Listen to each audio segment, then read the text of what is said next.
Hi, welcome to the video on the NLP Association practice session. So this was the practice session we did in October 2015 on sensory acuity.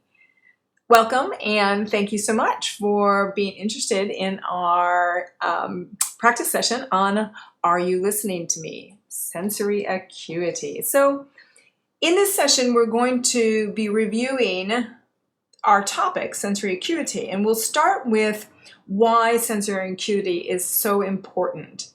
Next, we'll talk about what exactly it is and how we go about achieving it.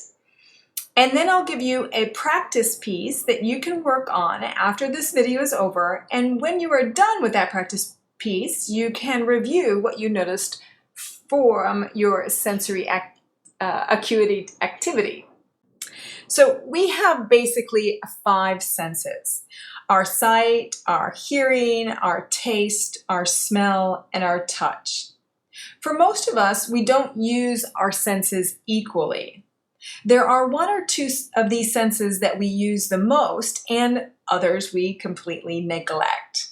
Take me, for example. I use my visual sense the most, and this sense is predominant for me, so I have a tendency to visualize things, and when I think I visualize things, and when I talk, I'm trying to talk about the visual pictures I have in my mind. So for me, the next best sense, or the one that I use the second most often, is my sense of touch, or my kinesthetic sense, as we call it in NLP. So my auditory sense and my sense of smell are probably the ones that I use the least, and taste somewhere in the middle of the group. So for me, it's important to practice using my auditory sense because it's a huge part of what I do as a coach. I need to listen very carefully to my clients and pick up things that they've said that they might not even be aware of. You see, it isn't actually all about us. It's about other people. We need to learn to use our senses so that if we aren't so good at a particular sense, we can practice it, and we're practicing it so that we can interact with people who are better at that particular sense. And so we want to be able to practice this on a daily basis so that we practice other people's preferences for their preference for their particular sense. And their preferences most likely, most of the time, could be different from ours. Now, it is kind of a norm that you tend to gravitate, like the people around you might be the same, they might have the same favorite sense that you do. So you might have a lot of friends around you that are auditory, if you're an auditory person, or you might have people around you that are visual because you're a visual person. So that's a sort of a natural thing. We like people who are like us. So I don't have as many friends around me that are auditory. I have more kinesthetic and visual people in my sort of wheelhouse of friends, so to speak. So what we're trying to do is to maintain rapport with people that, even if they're not part of our immediate realm, maybe they're colleagues at work, maybe they're people that we just meet in networking, but to maintain rapport, to be good at communication, we need to focus on improving our skill set in all of our senses so we can relate better to the other person. And we say, like in NLP, it's sort of like stepping into the other person's map of the world. So their map of their world, their reality, is based on the senses that they use the most often.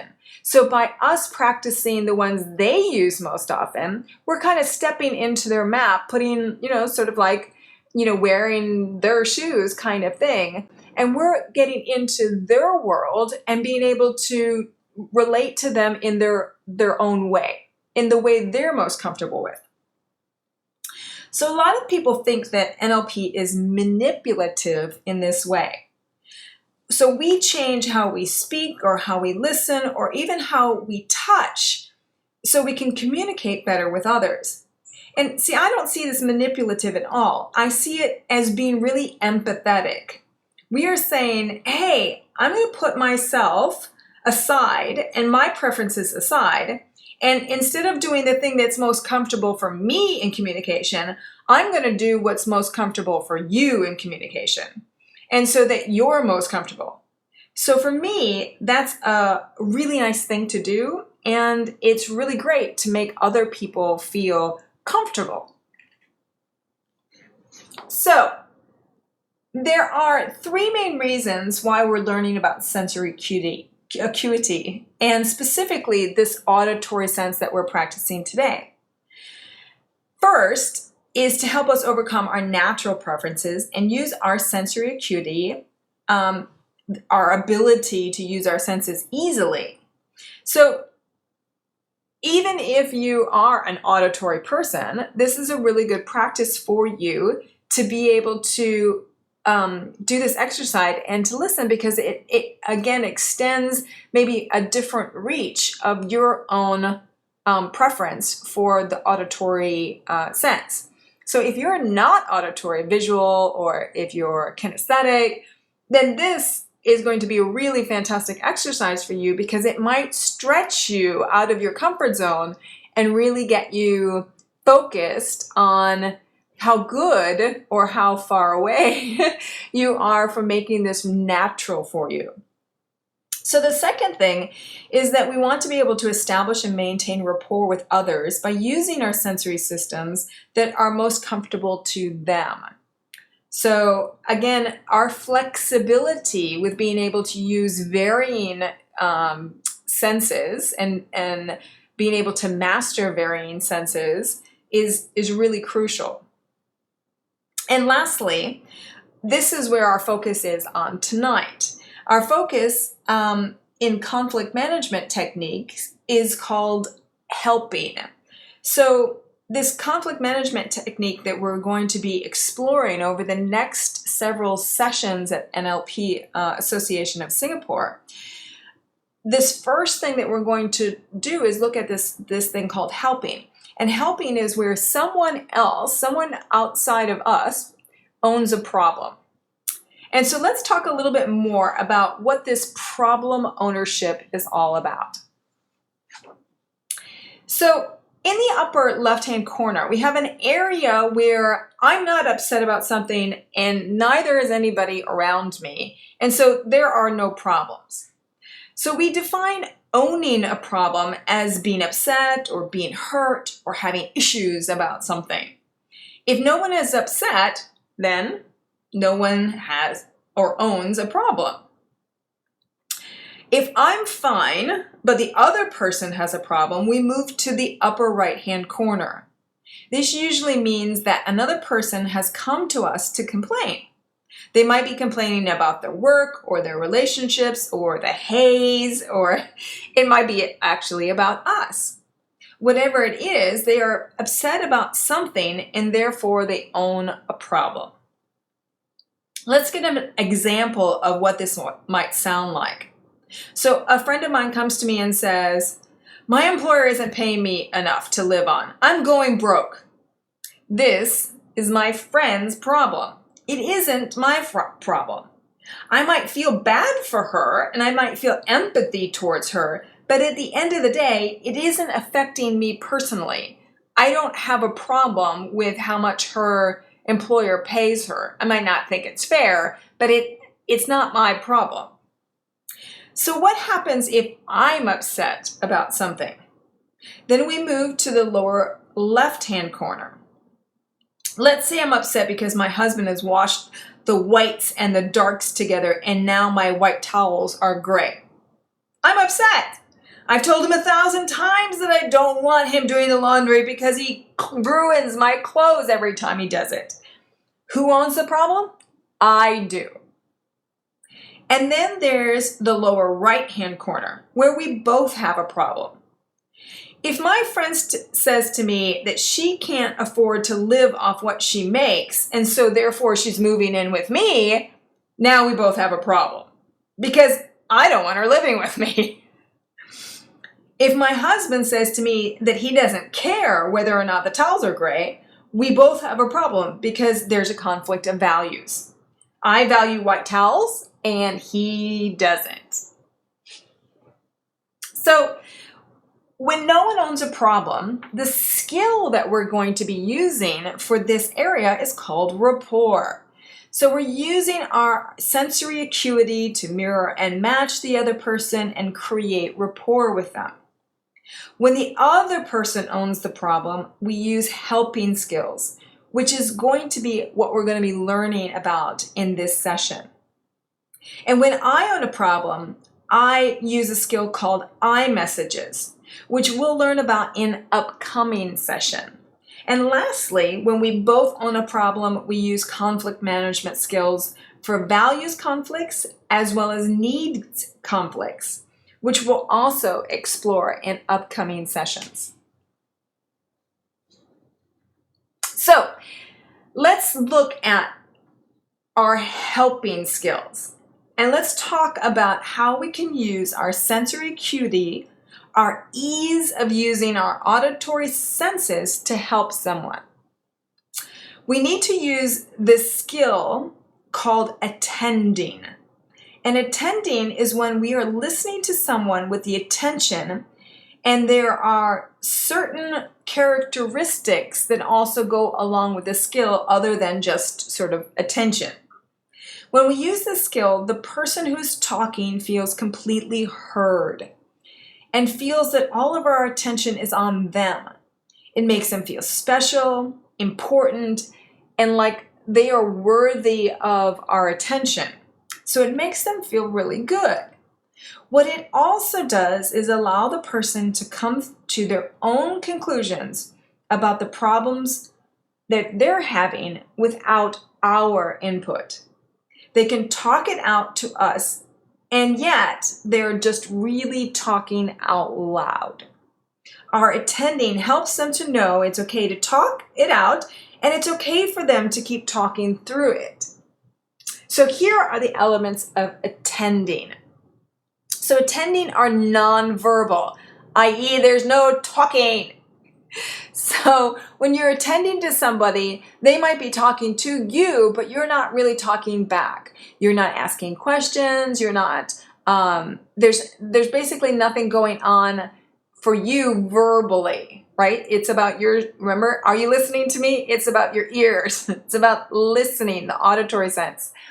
So you're going to be facing the person, and that's very crucial, so that when you're attending, you're facing them, and you have open gestures.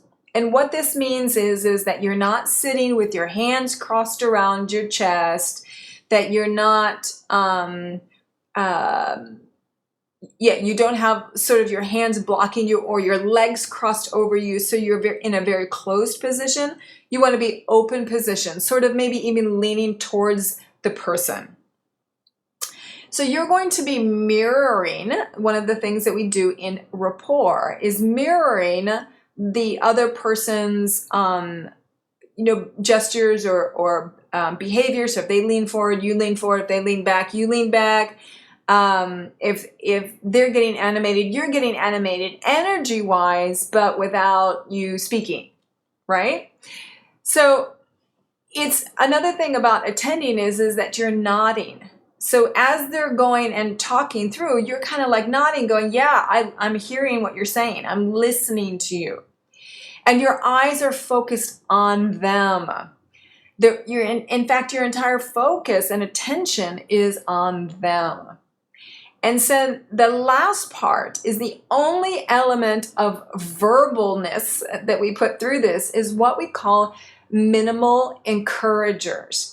And minimal encouragers are little things that we do verbally to be able to encourage the person to continue to talk. And these might be things like going, yeah, or okay, but nothing more than And it's more like humming or sort of saying things that aren't are you might be agreeing with them or nodding your head and yeah, okay, and or the minimal encouragers are those little grunts and groans and things like that we do. So if they say something terrible, that we go and we can feel the pain that they're having. So again, these are little things that we're doing verbally that aren't necessarily words, but they are things that are going to help the person to know that we're listening still there. Now, minimal encouragers, by the way, are the only way that you can use when somebody's talking to you on the phone. So you can't have the rest of these things on the minimal encourager, except for minimal encouragers when you're talking to somebody on the phone. So minimal encouragers are incredibly important. So when somebody's talking on the phone, you don't want to interrupt them, but you want to go, You want to be able to say something to them, but it's not really saying anything. You're just encouraging them to continue to talk. Sorry, I forgot the first one, or the second one on the thing. The second one is height. So the height is basically about the fact that you don't want to be attending to somebody when they're sitting and you're standing, or you're standing and they're sitting. Is that right? Yeah. And so you don't want to be at different heights. So you want to be at the same level. So if they're sitting, you're sitting. If they're standing, you're standing. And you do that as much as possible. So if you're trying to attend to a child, then that means you're going to bend down, that you're doing squats. And, squats are good for you. So think of it every time you have to attend to a child that you're doing some leg exercises as you're doing it. It's all good for you. All right, so let's talk about the exercise. So after this video is over, the exercise that I'm challenging you to go out and do is to use these attending skills. So what you're going to do is the next time you're with somebody who wants to talk, and they might have a problem and they want to talk to you about their problem, I want you to use this particular exercise. So what you're going to do is you're going to first use your attending skills for 3 minutes with the other person and no talking. Minimal encouragers, yes, but remember all those elements of attending skills that we want to use, the height and the facing and our focus and our eyes, all of those things directed at that person, using our minimal encouragers. And then what you're going to do basically is you're going to attend to them for 3 minutes. Now, after those 3 minutes are over, I want you to purposely not attend to them. So by not attending to them, I mean, you might get up. If you're sitting down, you might get up to change the height. You might look away. You might look at your phone, or you might look at somebody that's standing or sitting behind or around the person. You might close your gestures. You might cross your body or cross your arms over your chest. You might stop nodding. You might not focus on the person, and you completely stop all of the minimal encouragers. So there's no sound that you're making at all. So for the next 2 minutes, you're not going to attend to them at all. And while you're doing this, look at what the other person's reaction is. So notice maybe out of your peripheral vision if you're not looking directly at them, but notice what the person's reaction is as you do this for 2 minutes. So after those 2 minutes are over, you're going to go back to your attending skills for 3 more minutes. And again, no talking. So don't ask them questions, just minimal encouragers to keep them going. So after you're done, ask the other person that you were doing this little exercise with, what did they notice when you switched from attending to not attending? So this is really important because the point of the exercise is basically for you to be able to notice how the person feels when you're attending and when you're not attending. And the difference between those is actually quite prevalent when you do it in an exercise kind of like this. And you're using your sensory acuity skills because basically those are the only skills that you want to be the sensory system that you want to be using. You don't want to be visually representing anything. You just want to be auditorily listening. All right. So the last part of the exercise, and the last part of the exercise when we did this with the NLP Association in October, is to find out what you noticed, what you experienced during this exercise.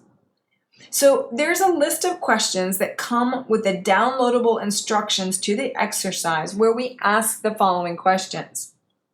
So one of the questions is, was it hard for you not to speak or ask questions for 3 minutes when you were attending, those 2 3-minute blocks when you were attending?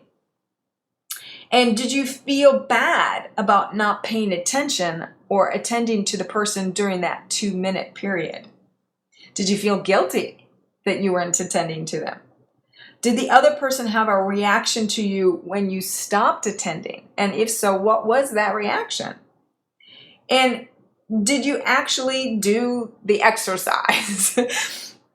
It doesn't count really if you don't do the exercise. So it's really important. So during the practice of this particular exercise, the NLP Association in Singapore found out that they paid attention to a perfect stranger for longer than they pay attention to their own friends and family.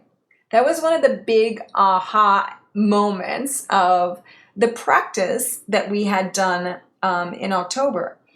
They were really shocked that they were paired with somebody that they didn't know in the room, and yet they sat there and listened to that person and attended to that person longer than they would have done to their own friends and family, and how sort of shocking and ironic that was. And it also brings awareness how often we don't properly attend and properly listen to other people. So they also found it difficult to attend without talking. So most of the group ended up asking questions and participating in the conversation, especially after the time period where they were not attending.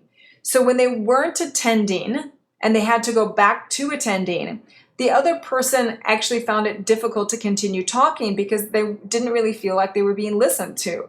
So for some of the participants, they had to ask a question like, oh, tell me more about this, or tell me more about that experience, or you were saying something about this, to get them back on track to start talking about whatever it was they were talking about before.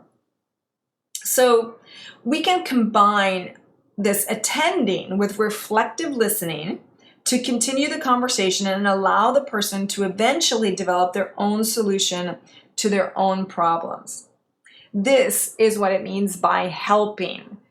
So we help the other person sort through their own problems themselves. We don't get involved other than to give them this space to explore their thoughts through us attending and the reflective listening so that they reach their own conclusion to their own problem. All right. Lastly, in the group, we often bring up, whatever the frequently asked questions are. So any questions about this practice or any other element of NLP. So if you have questions or comments that you'd like to share with us, then please feel free to drop a comment on this video or drop us an email. You can find our contact details on our website at www.nlpasingapore.com. So I hope you enjoyed this practice session. And again, it is an extended series. We'll be continuing on with iMessages as well as conflict management skills, both needs conflicts and values conflicts. Hope to see you there.